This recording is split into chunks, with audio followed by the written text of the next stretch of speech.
I'd like to point out how women generally will benefit from the decriminalization and destigmatization of prostitution. Okay, one way that they'll benefit from its, particularly its destigmatization, is that it kind of takes away you're a prostitute as a kind of club to hit somebody with. Because for quite a while, calling women either individually or as a group prostitutes has been a kind of pastime among varied groups, left, right, what have you, religious, non-religious, what have you, on varied grounds. Okay, Dr. Horatio Storer made a good case against abortion in his Why Not? A Book for Every Woman. But I believe he shot himself in the foot when he suggested that the use of contraceptives by a married woman means that she lives in a state of legalized prostitution.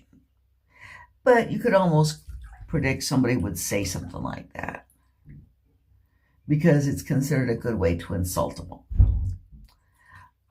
In the early 1970s, the these marriages prostitution with one man appeared in some women's restroom walls. Some woman wrote underneath it, BS, marriage is perfection with one man.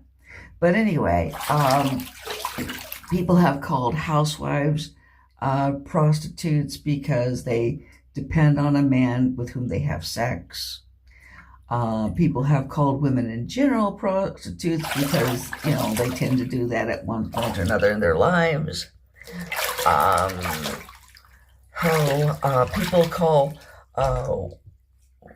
right-wingers or religious conservatives call women prostitutes for dressing in a sexy or provocative manner.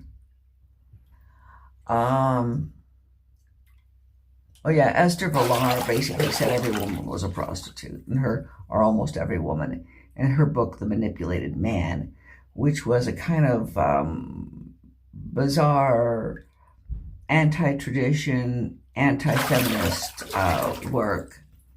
Okay. And then I remember kind of a sad case in, I think it was to Dear Abby. Some woman, unfortunately, talked about the reasons that she had gotten married. Oh, things are going to go bad. And told her daughter-in-law that she wasn't in love with her husband when she married him. Guess what her daughter-in-law called her? Yes, she did. She said that having sex with a man that she wasn't in love with makes her a prostitute. Okay, which of course caused a lot of problems, solved nothing, and